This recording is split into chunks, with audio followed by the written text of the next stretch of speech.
Bueno, bienvenidos a un podcast, un viaje musical por Facatativá. Hoy tenemos un invitado muy especial. Tenemos al maestro José Fernando Peña Muñeco. Bienvenido, maestro.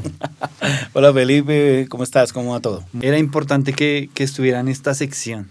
Se logró. Aquí Se estamos. logró, sí, señor. Bueno, maestro Muñeco, ¿de dónde ese nombre? Digamos que los músicos en todo lado siempre van a tener como su ambiente, ¿no? Dentro de ese ambiente hay apodos, dentro de ese ambiente hay la risotada, la jodencia que dice uno vulgarmente.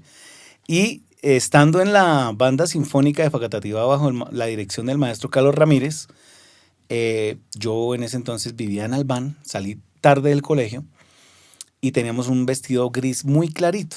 Entonces yo cargaba con una trompeta, un estuche, pero supremamente inmenso. Y la presentación era en el parque principal.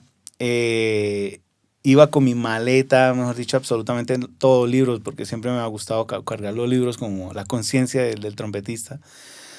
Llegué al teatro y cogí el atril y salí por la tercera, si no estoy mal, al parque y corra, claro. Entonces yo con vestido, así con el vestido gris clarito, la trompeta y el atril y corra aquí con corbata.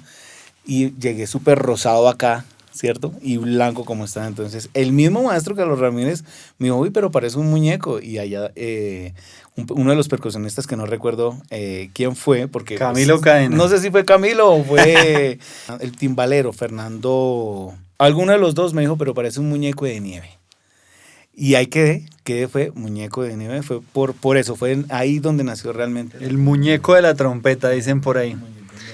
Bueno, ¿en qué momento Fernando Peña se inclina hacia la música? Antes de que continuar con esa pregunta, Fernando Mejía, el percusionista Fernando Mejía. Fernando Mejía o Camilo Cadena. Bueno, yo creo que desde siempre he tenido como ese talento. Mi mamá decía que a mí siempre me había apasionado, me había gustado, o me sentía como muy atraído hacia la música, hacia los sonidos, que cantaba muchísimo cuando estaba pequeñito, que silbaba, que tarareaba. Y yo creo que después de eso fue como empezar como con el gusto realmente para ser músico. Y en lo que ahora yo soy. Yo no iba a ser músico, yo iba a estudiar otra cosa. Ahora tampoco iba a ser trompetista, iba a estudiar otra cosa, pero lamentablemente pues como en los procesos de formación en la mayoría de los pueblos es siempre muy complejo, sobre todo el hecho de decir pueblo es muy difícil. Y pues ya después fue la trompeta, pero músico siempre he sido. Ok, o sea, hubo un amor de otro instrumento antes de la trompeta. Sí. ¿Qué instrumento, máster? El piano. El piano. Me encantaba el piano, las teclas blancas, negras, la armonía, todo lo que se puede expresar con el piano armónicamente, melódico, armónicamente, rítmico, todo eso. Y realmente no fue un sueño frustrado, pero cuando apareció la trompeta ya fue otra historia. Claro. Son cosas que tienen preparado Dios y el destino, ¿no? ¿Qué significa la trompeta hoy para Fernando Peña? Eso ha sido como un puente, ¿no? Tanto personal como para poder expresar sentimientos, emociones, que eso es la música, ¿no? La forma de expresar, pero pues es un instrumento muy melódico, muy potente, ¿no? Y volviendo a lo que tú me dijiste, el puente para conocer personas, conocer amigos, conocer absolutamente todo, que en este gremio lo ayudan a uno a avanzar, lo empiezan uno a conocer realmente y lo empiezan uno a apreciar por lo que uno ha hecho y por lo que uno quiere hacer. Entonces, para mí la trompeta siempre va a ser el puente, la música es eso, la conexión con las demás personas. Increíble. Yo recuerdo aquí en Facatativá un concierto de 20 años de carrera. Una nómina de lujo, un concierto de trompeta. ¿Cuántos años? No recuerdo en qué fecha fue. Actualmente, ¿cuánto tiempo llevas de carrera? Eso fue en el 2019, 20 años que ya habían pasado muchos más. Actualmente llevo 27, ya nos vamos a preparar para los 30 y va a ser algo muy bonito con toda la experiencia que he tenido. Entonces, nada, pues simplemente seguir avanzando en pro de hacer las cosas bien y que eso es lo más importante para mí. Claro, 27 años de carrera. 27 años, ya quedan 3 para hacer los 30. Claro. Está invitado, ¿no? Eso hay que grabarlo a full. El primero quedó registrado. No todas las obras, pero sí las que alcancé económicamente compartir, porque pues yo soy una de las personas que siempre reconozco el trabajo de lo que hace, ¿no? Porque pues si yo no valoro, la otra persona no me va a valorar y el sistema empieza así. Claro. Bueno, hay un estigma, ¿no? Yo creo que en todas las ramas artísticas, ¿se puede vivir de la música? ¿Se puede vivir del arte en Colombia? Sí, realmente a veces muchas personas piensan que no, porque no se sacrifican lo suficiente, no le dedican el tiempo suficiente al instrumento, sea la voz, sea una trompeta, un instrumento de viento, un instrumento percutivo, un instrumento armónico, sea el que sea. Tiene que haber un sacrificio de tiempo, hasta de su propia vida, para que la recompensa se vea en futuro. Porque eso no es instantáneo. Yo creo que tú te has dado cuenta que ni siquiera, por ejemplo, en tu estudio de grabación fue momentáneo. Ya va a empezar el trabajo. Es un trabajo de tiempo. Y poco a poco te das dando cuenta y vas subiendo escalones a medida del conocimiento y a medida de tus cualidades, de que puedes llegar a ciertos tipos de grupos, de agrupaciones donde van a valorarte más. Claro. Como instrumentista, puedes sobrevivir, tienes que estudiar. Si vas a ser profesor, que seas el mejor profesor con una mejor vocación. Ahora, si vas a ser artista, sabes que eso es también todos los días, redes sociales, ahorita todo lo que se está manejando con el celular, YouTube, Instagram, Facebook, Twitter, TikTok, todo eso, o sea, eso es lo que se está manejando y eso es lo que está impulsando al artista. Entonces mira que son 3 que te puse, claro. Como instrumentista, como docente o como artista.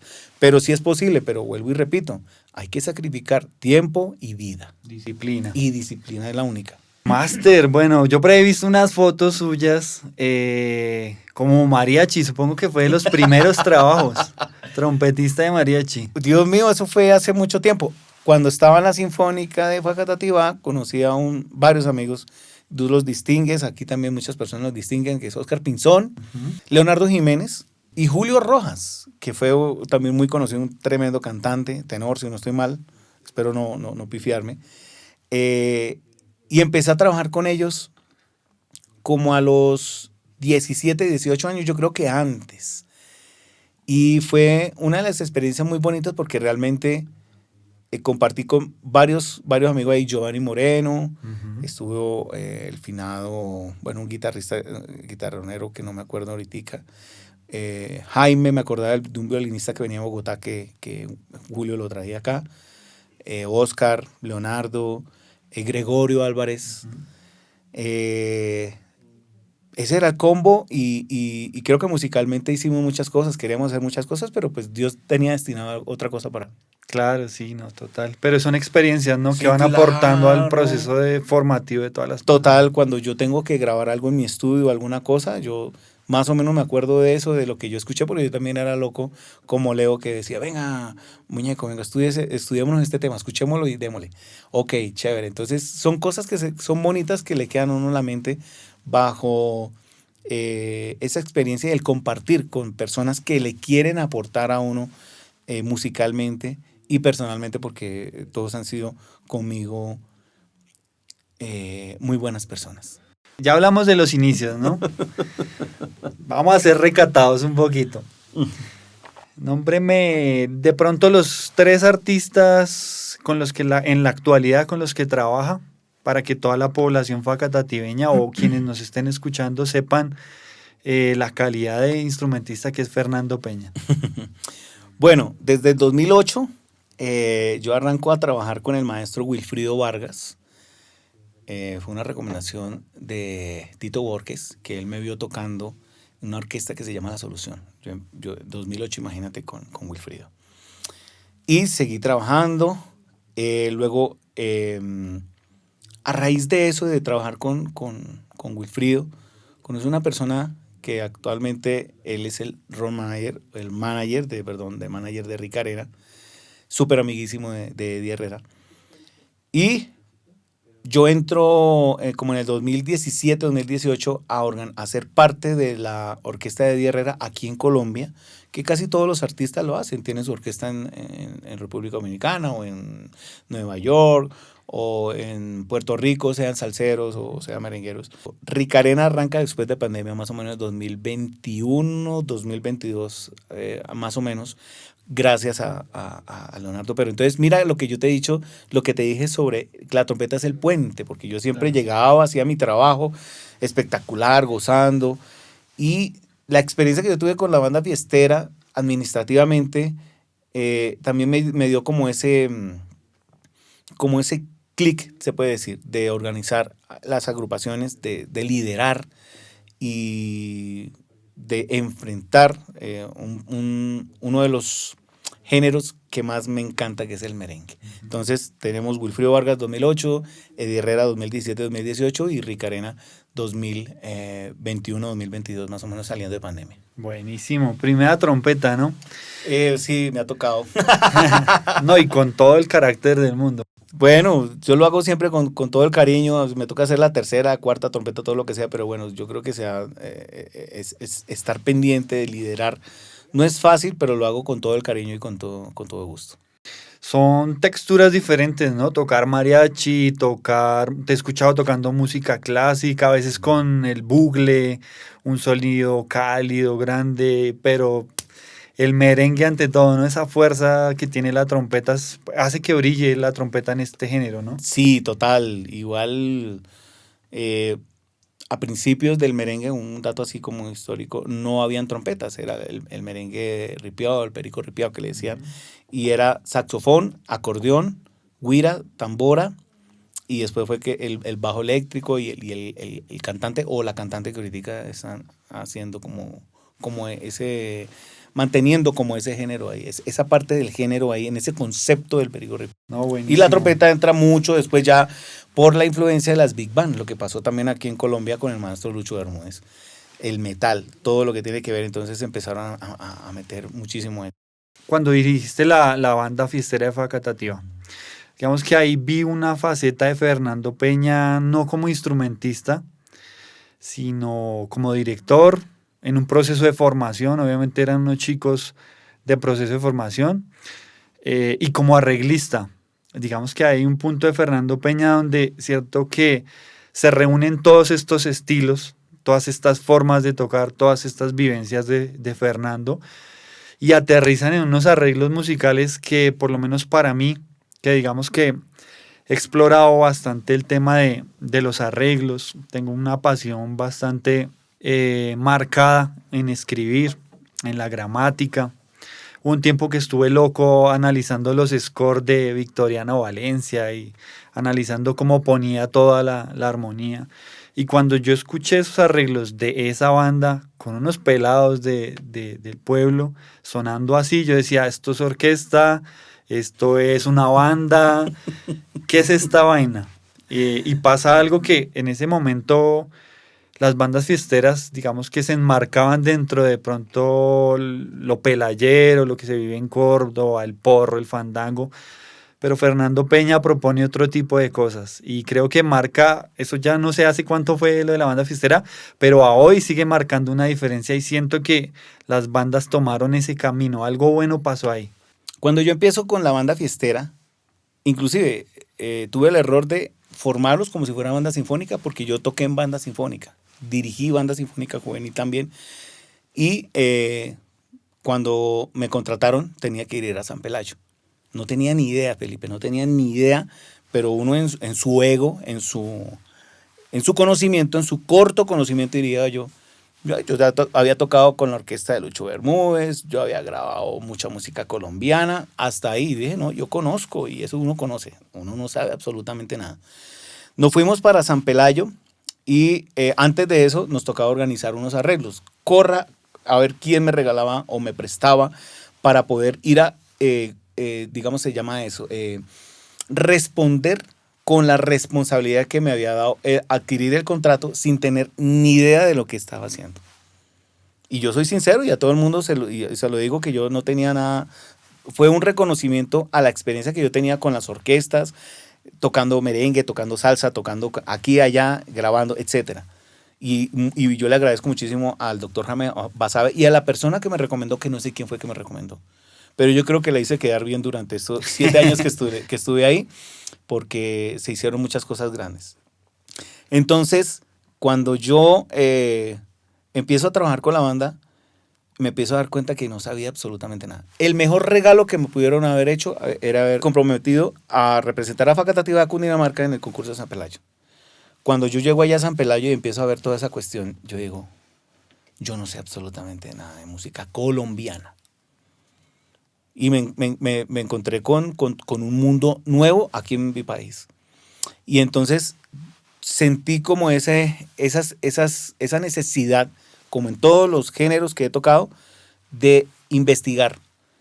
Entonces, cuando a mí me pasaban los arreglos, haciendo como el cortico de los arreglos, yo me daba cuenta que varios de los arreglos tenían ciertas orquestaciones tradicionales para cierta banda. ¿Por qué yo me vuelvo arreglista de banda tradicional? Porque realmente mi banda era otro formato. Era un formato de banda, aquí como se dice en Cundinamarca, categoría mayores, que no era sinfónica, sino que se tenía que ser, era banda, música tradicional, perdón. Entonces yo tenía saxofones, tenía flauta, trompetas, un montón, trombones, eufonos, tuba y percusión. Entonces, en el 2012, cuando yo primero fui a San Pelayo y luego fui a Villeta, lo primero que me dijo el maestro Víctor Hugo Mancera, Fernando, ¿usted qué está haciendo? Y yo le dije, maestro, no tengo ni idea. ¿De qué me habla? Dijo, no, es que esa banda, ¿usted cómo puso a sonar esa banda así? Me dijo. Yo le dije, no sé, maestro, pues nosotros fuimos a San Pelayo y aprendimos y a mí se que me quedó como ese concepto, que eso es lo importante de uno, tener como maestro, aprender de lo que uno va. Si usted llega, como la mayoría de las personas llegan a decir, yo me las sé todas, no aprende. Claro. En cambio, cuando tú abres tu corazón y abres tu mente, tú dices, no sé nada, usted aprende hasta el mínimo detalle, que ese mínimo detalle en dirección usted dice, ojo con este pedazo acá. Porque eso es lo que muchas personas decían. ¿Usted qué es lo que está haciendo? No, simplemente estoy retroalimentando lo que aprendí cuando fui en el 2012. Y eso lo hice en 7 años. Imagínate. Todo lo que yo aprendí en 4 días de ir a San Pelayo se vio reflejado y se ve aún reflejado en esto que yo hice con la banda. Entonces, ¿qué hace Fernando Peña? Como es tan curioso y bien como ahí... No, tengo un propósito y si el propósito es que la oportunidad que me dieron, porque yo pensaba en eso, voy a hacer mi mejor esfuerzo. Jamás, Felipe, le dije a los muchachos, vamos a ganar, jamás. Les dije, vamos a disfrutar de la música y el que no disfrute le doy un coscorrón, yo les decía. ¿Sí me entiendes? O sea, mira mi pedagogía y siempre nos iba muy bien. En unas veces quedamos de segunda y no pasaba nada. Yo le dije, no pasa nada. ¿Se divirtieron? Sí, maestro. Eso era lo más importante que teníamos que hacer. Pero para ellos era una diversión, para mí era trabajo. Pero pues, hombre, yo pienso que dentro de todo, dentro del trabajo de 4 meses, 5, 6 meses, lo único que tienen que decir ustedes, no ponerlos a tocar allá 7, 4 horas de lo que usted ya hizo su trabajo, si usted es responsable de lo que hizo bien o no hizo bien. Claro. Y yo soy de las personas de lo que no hizo en 6 meses, no lo va a hacer en 2 horas, créame. Entonces, luego de eso, yo empiezo a hacer mis arreglos. ¿De dónde empiezo a hacer los arreglos? Bueno, yo estudié en la Universidad Distrital y en la Universidad Distrital tuve 4 meses de contrapunto, 4 meses de armonía moderna, armonía clásica, o sea, tú me ves acá, yo sé armonizar. Un voicing en salsa, en merengue, en jazz, ¿sí? En big band. O sea, yo tengo todos los conceptos. ¿Dónde lo aprendí? En la universidad. Le agradezco a la vida por haber estado en la universidad. Si yo no aplico lo que estudié, pues ¿yo qué hago, Felipe? Entonces, ¿yo qué hago? Empiezo a hacer transcripciones y cuando yo empiezo a hacer transcripciones de temas muy sencillitos, pues yo me doy cuenta que dije, pero esto yo lo sé.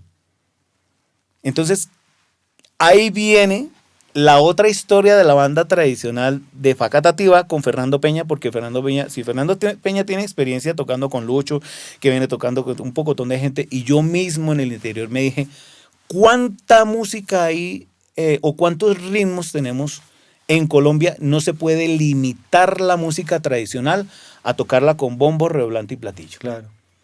En el 2013 nosotros cuando fuimos ganamos, inclusive hubo un choque de varios maestros que decían que lo que yo estaba haciendo estaba mal, porque eso no era tradicional. Entonces yo le dije, pero entonces no es la música, no es música colombiana, no son ritmos colombianos.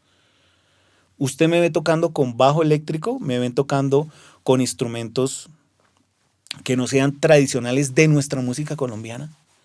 Y ahí fue el paso donde yo me enfrenté y les dije, es que esto es lo que está pasando. ¿Cómo en el 2013 cuando yo fui a Paipa, nos enfrentamos con una banda de San Andrés, y San Andrés llevaba bajo eléctrico, llevaba batería, llevaba congas y llevaba zapitos y toda esa cuestión? Puro Pero calipso, claro, soca. claro. Entonces, ¿por qué ellos sí pueden tocar y nosotros aquí en el interior no? Mira lo limitados que estaban, y a veces los mismos profesores, los mismos comentarios de la gente dice es que tiene que limitarse porque yo estoy limitado, entonces usted también se tiene que limitar. Y yo no soy así. Yo cuando veo que hay una pared, hermano, yo sé, bueno, por ahí no se puede, entonces yo busco por otro lado, porque yo ya sé que por ahí no se puede, porque es una mente que realmente no quiere avanzar.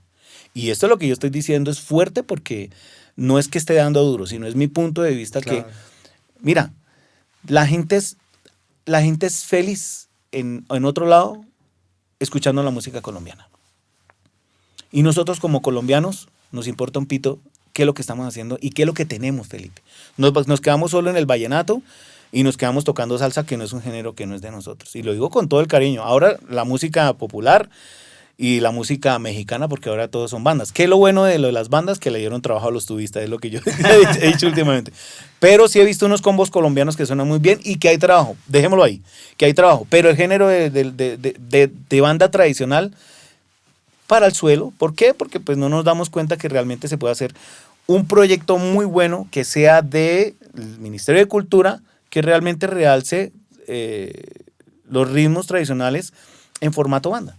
Si esto llegase a escuchar a una persona, invíteme, que yo tengo muy buenas ideas, pero realmente es eso. Ahora, cuando yo empiezo a tocar, ¿qué fue lo último que es? Champeta, ¿te acuerdas que Champeta, hicimos sí. una champeta? Hicimos la salsa, la rebelión, Lo del Joy, sí. el yoezón, hicimos cumbia, mapalé, hicimos raspa, que es Rumba inclusive criolla. la rumba criolla, pero pues eso es tradicional de aquí de Cundinamarca. Música que es llanera, ¿no? También. un joropo, que eso fue un arreglo que yo hice, que inclusive lo que yo hacía, Felipe, y esto es un secreto de Estado, pero ya no es secreto, era que yo veía, si yo veía a alguno de los muchachos que tenía algún talento, yo no lo bloqueaba como muchos maestros, sino le sacaba el 100% a esa persona. Y muchos de los arreglos que yo hice fue en pro de sacar el provecho a esa persona que yo tenía ahí.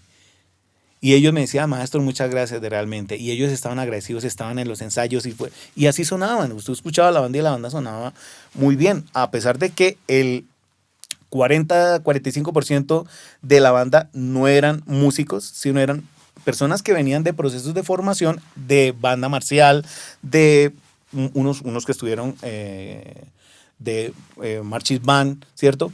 Que estuvieron en grandes bandas y pasaron a esto, y cuando empezaron a sentirse, pues pucha, inclusive yo me atrevo a decir que uno por ejemplo, cuando ganamos en el 2016, yo tenía una super banda, porque realmente venían músicos de bandas marciales o bandas de marcha que tocaban muy bien. Y ellos dijeron, vamos a estar este año contigo. Y yo siempre, el proceso para mí siempre fue el apoyo de muchos de los maestros de bandas marciales, porque yo siempre acudí a ellos, porque lamento decirlo que en la Casa de la Cultura nunca ha habido, aquí en Facatativá, un proceso serio, porque siempre ponemos a los amiguitos y resulta que a veces los amiguitos pues no dan lo que dan la talla, pero ese es mi amiguito. Y eso en la música no funciona. Yo nunca voy a criticar el hecho de que todo el mundo tiene derecho a, ¿cómo se llama eso? A sobrevivir, a pagar su arriendo, a comer. Pero lo que yo no voy a tolerar jamás es que lo hagan con mediocridad. Sí, eso es verdad. Entonces, yo ahí, si alguien lo siente y lo que yo les estoy diciendo, pero es la realidad que yo veo, no funciona. Y lo mismo, la política tampoco puede estar por encima de la música, porque hay procesos tan buenos que se dañan por política. Sí. Entonces, no sé si era el momento de hablarlo, decirlo, No, está bien. pero lo que pasa es que es la realidad. Sí, y muchas veces no hay continuidad de esos procesos tampoco, precisamente por intereses de pronto políticos o lo que sea, y se va a pique el proceso de formación, ¿no? Y eso trunca pues el desarrollo artístico de toda la región, porque Facatativá creo que siempre se ha caracterizado por sacar sobre todo músicos, siento que es una ciudad musical. Por encima de, mira, te lo digo, Tocancipá, que tiene todos los procesos y tiene todo el dinero del mundo. Por encima de Cota, ahorita está cogiendo fuerza, pero por encima de Cota, por encima de Chía, por encima de Funza, por encima de Mosquera, que son municipios que tienen mucho dinero para hacerlo, pero realmente pasa algo en la formación, Felipe. Y uno les puede decir algo y la gente se enoja.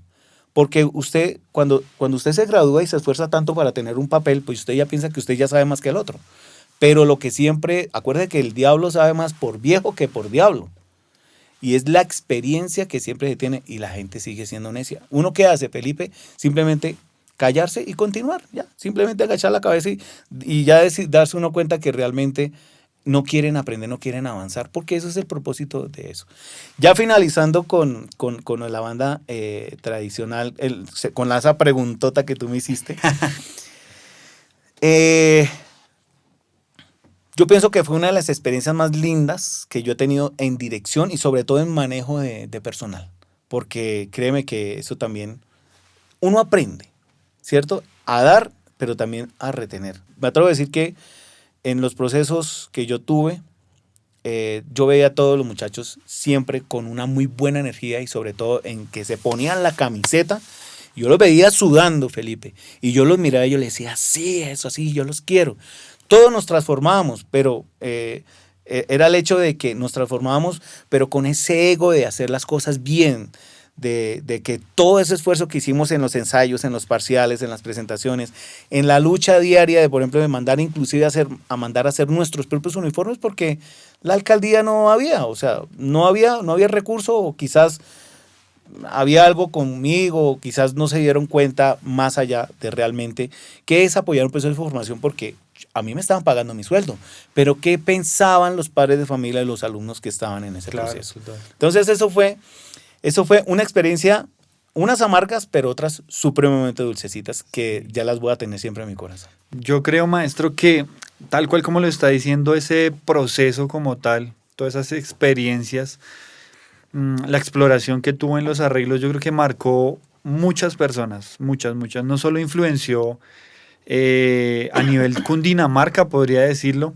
porque vuelvo y le digo, hay muchas agrupaciones que a hoy, 2024, siguen y tratan de buscar esa tendencia como si pudo la banda de Faca, nosotros también podemos. Entonces, eso marcó una influencia importante. Esto evolucionó años después, ¿no?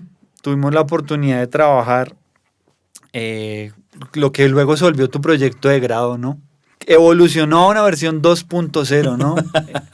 Su merced envenenó esos arreglos un poquito más, exploró otro tipo de cosas, hizo los arreglos de pronto pensando en que ya gente profesional los pudieran tocar, que hay una diferencia entre que un proceso de formación lo ejecute y músicos profesionales, y más en la música colombiana que es como tan rica y que tiene tantas cosas importantes. Y ahí pasa algo, maestro, y debo confesarlo, que así como yo le decía que hacía los análisis del score de Victoriano Valencia, a ver cómo es que ponía las cosas con los ojos, viendo gramaticalmente cómo hacía backgrounds, cómo ponía drops, cómo todos los recursos posibles. Cuando yo estaba mezclando ese proyecto, maestro, yo debo decir que yo hice ese análisis. Yo decía, ¿qué fue lo que hizo Muñeco acá? ¿Cómo puso esta vuelta? Entonces, yo ya no lo estaba haciendo con los ojos ni con la teoría, sino que empecé a sentir cómo era que usted ponía esos voicing. Y entonces cuando lo estaba mezclando, lo sentía. Yo ya no lo estaba viendo, yo ya no lo estaba analizando gramaticalmente, sino como una vaina experiencial. Y claro, yo lo estaba mezclando y tenía eso acá en mi cara. Entonces empecé a sentir cómo era que su merced había arreglado, como los recursos que había utilizado, la influencia, no, se nota la influencia. Creo que me lo estudié más que nadie. Yo le entregué ese producto, maestro, pero yo seguía escuchando todo y seguía analizando, Porque vuelvo, le digo, empecé a sentir los arreglos más como con el gusto y eso generó en mí un clic, un cambio en de pronto ser un poquito más arriesgado y no pensar tanto en la teoría, de pronto no pensar, está bien y es necesario claramente aplicar todo como lo técnico, pero me empecé a dejar llevar tal vez por el gusto y por esas sensaciones, sin miedo a. Y creo que eso me marcó mucho en el desarrollo. Eso ya fue hace, tal vez en pandemia, después de pandemia. Ya de pandemia han pasado como 3 4 años y siento que hoy lo agradezco enormemente. Creo que nunca se lo había dicho. Cuando uno mezcla un producto que en cierta manera es instrumental, es académico, no es lo mismo que mezclar rock, que mezclar salsa, que mezclar merengue, porque detrás de eso hay un arreglista, hay un director y es una agrupación que debe sonar de una forma en particular. Entonces yo tuve que pensar y escuchar como Fernando Peña quería que sonara.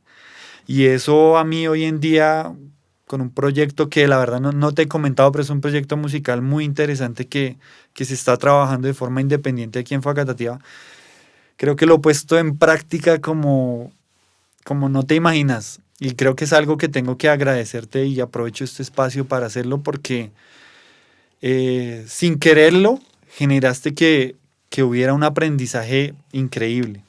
Bueno, Felipe, muchas gracias. Casi me hace llorar. Dios mío, eso faltó un Oscar acá ahora, la llorada, no mentiras. Pero ya casi un Grammy, ¿no? Carrera quinta, mejor dicho, es que, joder, madre. Ya ahorita hablamos allá sobre eso. Bueno, tú sabes que eso fue en pandemia. ¿Qué hacemos? Yo no tenía estudio de grabación. Un amigo sí me dijo, y algo, cosas que le pasan a uno, esos presentimientos que uno tiene, ¿no? 2019, terminando ya mi proceso acá en Facatativá, decidí ahorrar, no cobrar un sueldo de 6 meses más o menos, esa es la historia, y ya tenía en mi mente hacerme un estudio. Tenía un amigo, Cristian Hernández, Muñe, hazte el estudio, estás dejando de ganar dinero, listo. Entonces yo empecé con eso, con el estudio, y cayó pandemia. Empecé con los elementos más sencillitos y después con el tiempo que empecé a darme a conocer mi trabajo desde la casa, bueno, y aún lo sigo haciendo, pero ya he ido mejorando. Yo creo que ese encierro nos marcó absolutamente todo. A mí me marcó, tanto en la parte económica como en la parte personal, de valorar mucho más las personas que uno tiene al lado. Hay muchas personas que aún a este tiempo ni se acuerdan que hubo pandemia y siguen actuando negativamente. Y eso está mal, porque no valoran cada momento que tienen, con trabajo, sin trabajo, con hambre, sin hambre, enfermos o no enfermos, con agua, sin agua, con luz y sin luz. Eso es tenaz. Tuvimos una pandemia donde, gracias a Dios, no faltó ni el agua, ni la comida, ni la luz. ¿Qué hubiera pasado en una pandemia donde hubiera faltado alguno de esos 3 elementos, Felipe? Y la gente es desagradecida. Dejémoslo hasta ahí. Y arranco yo. ¿Qué hago? Porque empieza uno el estrés. Usted sabe que el encierro, aunque no sea... Y yo soy una persona muy tranquila y yo me levantaba. Tenía la oportunidad, no como muchos, de que yo salía al patio y del patio me conectaba con el afuera, ¿cierto? Había aire y yo respiraba y yo todos los días así decía, gracias a Dios que estoy vivo. Otras personas murieron, otras personas se fueron, amigos, parientes de otras personas. Pero no hablemos de cosas tristes, porque ya pasó, pero es sobre todo la enseñanza de eso. Y empezamos a grabar y empiezo yo a darme cuenta que hay muchos compañeros que tienen su buen estudio y les dije, hagamos esto. ¿Qué tal les parece? Muchos también como que, oiga, sí, loco, hagámoslo, hermanos, hagamos de esta vaina, esta rutina.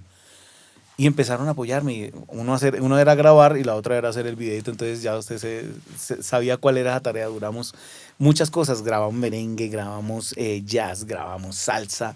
Pero lo que más me gustó fue que lo que grabamos, lo que empezamos a hacer, tú lo dijiste. Los arreglos eran los mismos que yo tocaba con los estudiantes. Ahoritica, 1 año, 2 años para acá, que he escrito otras cosas, ya le he metido más venenito y ya le he metido más cosas. ¿Sí me entiendes? Pero siguen teniendo como esa esencia de Fernando Peña, que es trabajar siempre un voicing y buscar que los colores de Big Bang, ¿cómo se llama esto? Background y toda esa cuestión funcionen. ¿Sí me entiendes? Que todo esto relativamente, esas, como tú dijiste, esas herramientas nos ayuden a fortalecer nuestra música colombiana, que sí se pueden utilizar. Y yo le he metido muchas cosas a eso. Entonces, cuando yo empiezo a hacer eso, cuando nosotros lo tocamos con los muchachos como proceso de formación, relativamente sonaba bien y ganábamos, pero yo nunca pensé en ganar, sino simplemente en mostrarle a la gente, mira, es que pueden hacer esto. ¿Quién se los está impidiendo? Dime, Felipe, ¿quién te impide hacer esto? Nadie. La gente a veces se limita por cosas que tienen en la mente o porque quizás han escuchado algo, pero todo es un proceso. Eso es, de aquí a mañana, tú vas a ser la persona, el entrevistador, músico o ingeniero de sonido más importante del país, pero es de tiempo. Eso no es de la noche a la mañana. Y la gente a veces quiere todo y eso no es así. Cuando tocábamos con ellos, con los muchachos, inclusive hicimos una producción que fue la colombiana, el 85% lo grabaron los muchachos y suena a proceso de formación. Hay otros temas que grabaron y nos ayudaron varios de los músicos profesionales, amigos, compañeros que he tenido en varias agrupaciones. Y relativamente esa producción sonó bien, sonó decente, cada uno de los muchachos quedó contento y yo les decía, o nos gastamos la plata en uniformes, que de aquí a mañana nos van a echar y ya no vamos a hacer absolutamente nada, o grabamos y los muchachos, vamos a grabar, maestro. Y yo creo que este es el día de hoy que los muchachos, y aún me dicen, maestro, que la experiencia más linda de la vida de ellos fue haberse metido en un estudio sin saber que esa era su primera y última vez que lo iban a hacer. Yo nunca he pensado la parte económica. Entonces, se grabó eso. Cuando cae pandemia, volviendo a lo mismo, perdóname que yo le di tanta cosa, pues yo veo a los muchachos que están grabando en su estudio, pues son compañeros, son músicos profesionales. Y yo me di cuenta que realmente mis arreglos son buenos. No es que sean excelentes, pero son tan buenos que yo dije, perdona la palabra, coño, yo tengo mejor dicho, una mina de diamantes la tengo ahí. ¿Qué se me vino a la mente? La Muñequera Band. Y empezó este proyecto como La Muñequera Band fue porque me di cuenta que los arreglos que yo estaba haciendo tenían tan buena calidad que hasta los músicos profesionales me decían, Julio Panadero me dijo, pero perdona lo que voy a decir, marica no tiene algo más fácil de tocar, pero él lo decía era al contrario, que estaba muy complejo. Pajarito, ¿sí me entiendes? Jonathan, no me acuerdo el apellido de él. Me decía, ustedes nos ponen a voltear siempre. Y yo les decía, ustedes están aquí, ¿cómo se llama esto? ¿Cómo sería el comentario? Como que ustedes están diciendo que esto está difícil y como los muchachos de la banda no decían nada y nos cagamos de la risa. ¿Sí me entiende? Pero imagínate cómo fue mi proceso que unas personas, alumnos, que no tenían el nivel, a como lo estaban grabando los otros muchachos, ellos lo podían tocar de una forma modesta, ¿cierto?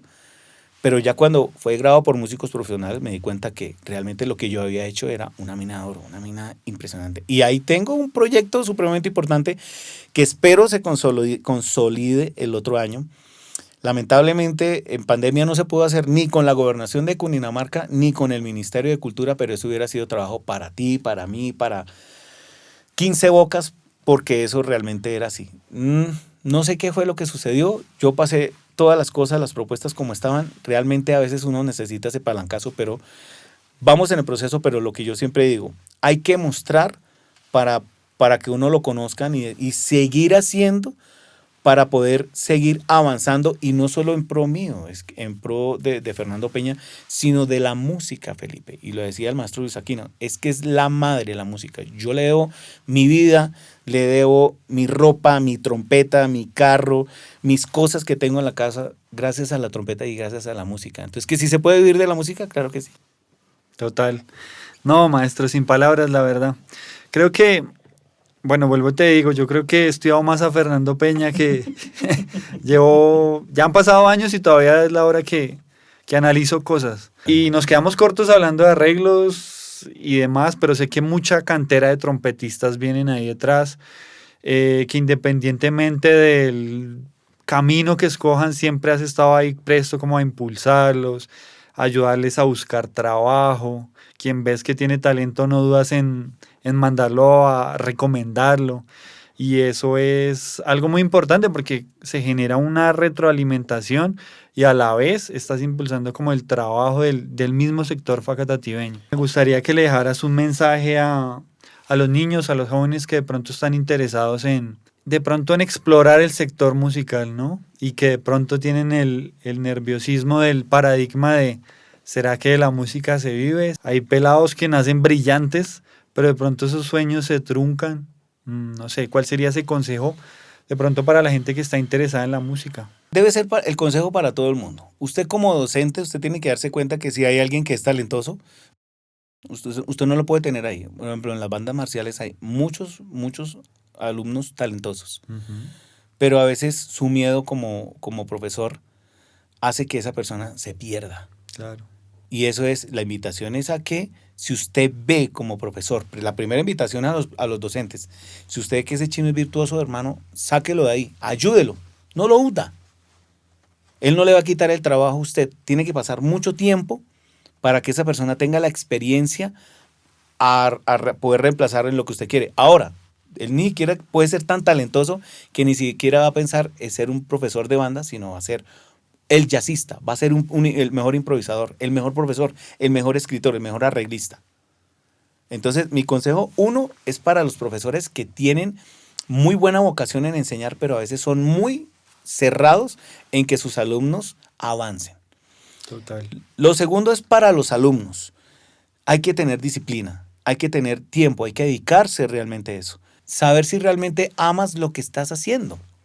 Si tú tú estás convencido de que eso no es lo que tú vas a hacer en tu vida, no lo hagas. Porque el sacrificio de tiempo para la música es... Aquí en este momento, en la entrevista que estamos haciendo, estoy pensando en algo para escribir ahorita en la casa. Créame. ¿Sí me entiendes? Porque mi mente es así. Y yo, gracias a Dios, tengo el espacio donde yo me siento hasta la 1, 2, 3 de la mañana y estoy escribiendo música.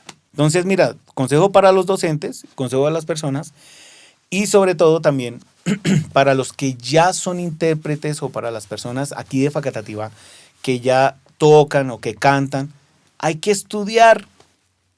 Se los he dicho muchas veces, pero realmente veía las falencias de muchos artistas que dicen ser artistas, pero musicalmente les faltan los conceptos y sobre todo la disciplina de sentarse.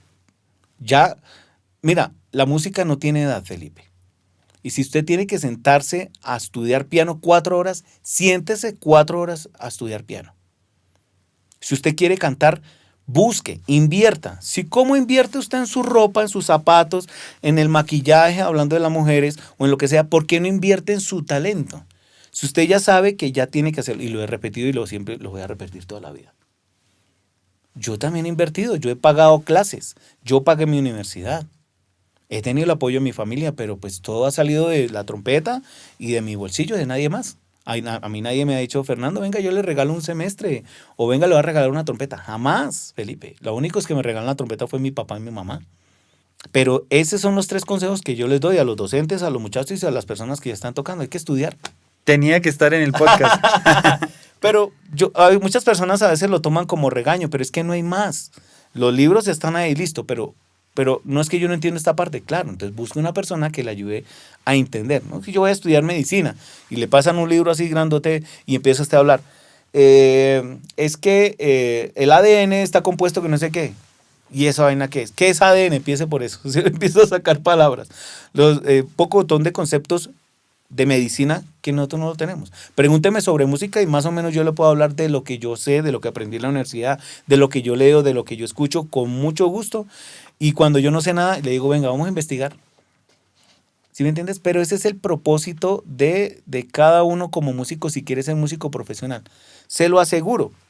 Por ejemplo, en la época de los cubanos, Arturo Sandoval, Paquito de Rivera, Chucho Valdés, y ahorita son leyendas de la música latina a nivel mundial, Felipe. Y esos tipos, ¿cómo los tenían frustrados? No, ustedes no son nada. Y ellos, oídos sordos, hermano, y dele. Mira, Arturo Sandoval ahorita ha grabado como 20 gramos. Paquito de Rivera también, Chucho Valdés también. pero pasaron por unas épocas supremamente complejas. Hay unos músicos también muy talentosos de allá que lamentablemente el sistema se los comió, pero ellos lucharon por su vida y lucharon por su honestidad y sobre todo en decir, nosotros vamos a cambiar la música latina, y lo hicieron. Si ellos se hubieran quedado hundidos allá como los tenían hundidos, créanme que no hubiéramos conocido nunca a Iraquere, no hubiéramos conocido a un Arturo Sandoval. Claro. Y todo lo que nos han enseñado a nosotros, Paquito de Rivera, Chucho, y muchos que han salido de allá realmente, porque no todos los músicos cubanos tienen como el nivel no ni siquiera el nivel, pueden tener el nivel, el propósito de compartir su esencia, que eso es realmente lo que tiene que llegar el músico cuando estudia tanto, que transmite hasta con una sola mirada, y si cierra los ojos o que con una sola nota hace absolutamente todo. Digamos, Arturo Sandoval es un gran ejemplo, ¿no? Porque se dedicó a estudiar su trompeta y muchas veces autodidacta, ¿no? Muchas de las cosas que son características de él las logró explorándose a sí mismo. Obviamente tuvo apoyo y estudio de ciertos elementos, pero eso demuestra de una u otra forma que nosotros tenemos el poder de transformar absolutamente todo. O sea, la decisión es lo más importante, ¿no? ¿Y de quién es la decisión, Felipe? Claro, de uno. Exactamente. ¿No hay nadie más? Sea nadie lo que sea, obliga. Sea lo que sea que uno vaya a decidir hacer, lo más importante como conclusión sería creer en uno mismo y trabajar todos los días para poder como lograr. Burro. Uh-huh. 2. ¿Qué otra más? La disciplina. Amar lo que haces, que yo creo que va por encima de todas las cosas. Tal vez la primera. Y creo que ya la hemos repetido. Creerse a uno mismo. Ahora, hay una cosa que es la aptitud, que tú eres apto para la música y convencerte que tú lo puedes hacer. Y la otra es la actitud. Cuando tú tienes esas dos, que tú tienes el oído musical, pero tienes la actitud de levantarte todos los días y ser disciplinado, vas a triunfar. Total. Si hay una sola, a veces la disciplina hace que el talento fluya de esta manera. Sí. Pero el talento solo sin disciplina no llega y hasta se puede hundir. De acuerdo. Entonces los dos tienen que estar de la mano siempre, o si no, pienso que eso es lo que los mejores consejos, porque no es uno solo. Mira que hablamos absolutamente todos y 3 puntos diferentes. Docencia, las personas nuevas y todo lo que tiene que ver con las personas que ya tienen su carrera, pero ¿cómo avanzan? Hay que estudiar. Mi inicio musical profesional fue en Facatativá. Nunca lo voy a negar, muchas personas me preguntan, digo la verdad, pero todo lo que yo he aprendido he tratado siempre de compartirlo acá. Con contrato, sin contrato, muchas personas me llaman, maestro, tal cosa, que no sé qué. Venga, si yo tengo tiempo, venga muchachos, tal cosa, estudiamos, sentémonos a mí, esto es así, de esta manera, y yo lo hago con todo el cariño, ¿sí me entiendes? Pero porque yo le debo a Facatativá que en esa época mejor dicho, todo fue escrito, Felipe. Yo hubiera entrado después, yo creo que eso no hubiera pasado. Y fue el maestro Carlos Ramírez que realmente me dio las bases para eso. Y muchos de los que ustedes conocen. Elkin Páez, Ricardo Piedrahíta, Oscar Pinzón, Mauricio Mora, César Villamil, Giovanni Moreno, Camilo Cadena, Ramiro Cadena. Esa es la época que yo me acuerdo de los que estaba con ellos. Y todos, mira que tú los ves y realmente son músicos, unos muy excelentes que siguieron trabajando en eso, ¿cierto? Y de los poquitos, por ejemplo, César, que ha alcanzado muchas cosas con su disciplina. Otro nos ha tocado un poco más duro, pero la vida es eso. Es que a veces la vida, cuando es todo regalado, un consejo, por ejemplo, para cuando tenga hijos, no todo se le puede dar a los hijos. Porque realmente a veces uno no sabe qué está haciendo mal o está haciendo bien. Y en ocasiones está haciendo mal porque ellos no se esfuerzan lo que uno se esforzó para poder tener lo que uno tiene en estos momentos. Entonces, muchos consejos. Espero que este podcast sea para eso. No me odien, no, sino simplemente es mi forma de pensar y siempre va a ser así. Pueden hablar, pueden decir todo lo que ustedes quieran, pero Fernando Peña jamás, si ha tenido problemas personales, los ha solucionado, pero nunca con la música ha sido señalar, humillar, jamás. Sería que llegara el primero a ver si en algún momento lo hice, pero jamás yo dejé, de mi boca ha salido, es que yo soy mejor que él. O es que yo toco más que él. Eso sí sería una mentira, porque de mi boca no, simplemente tú me conoces, yo simplemente digo, las otras personas también tienen la oportunidad de crecer. No, y lo más importante es que no solo tú, sino algunos de los personajes que nombraste han dejado una generación futura, ¿no? Han sembrado una semillita y han nacido nuevos personajes que de pronto han sido influenciados de una u otra forma en las bandas, en los vientos, en los coros, bueno, en fin. Y digamos que esa generación que está creciendo tiene que aprender de lo que ha vivido y muchas de las cosas que estás tocando en este momento. Hay que escuchar la experiencia, Felipe. Lo único que yo digo siempre. Y la experiencia vale mucho más que cualquier otra cosa. No pueden ser necios. Déjense de ayudar. Bueno, Master, muchas gracias por haber participado en este podcast. Creo que muy enriquecedor para todas las personas que lo escuchen. Sé que algo tiene que quedar. Es el objetivo de este podcast. Primero, reconocer y exaltar la labor para con la cultura facatativeña específicamente. Y segundo, tratar de incentivar, de motivar, de impulsar de pronto personas que son apasionados por el arte. Y nada, un episodio más de un viaje musical por Facatativa. Muchas gracias, Master, por haber participado. Felipe, a ti por la invitación, a tu gran equipo de trabajo. Realmente que es muy enriquecedor porque lo lleva a uno a muchas cosas que uno siempre tiene en la mente, poder expresar con respeto y con cariño, pero siempre con sinceridad y honestidad lo que uno piensa. Y la idea es que esto, si llega a muy buenos oídos, pues nada, que lo tengan siempre uno en cuenta, que uno siempre quiere hacer las cosas, pero la experiencia siempre va por encima de lo que sea. Y pues nada, estamos aquí para lo que necesiten. Bueno, Master, muchas gracias. No, a ti.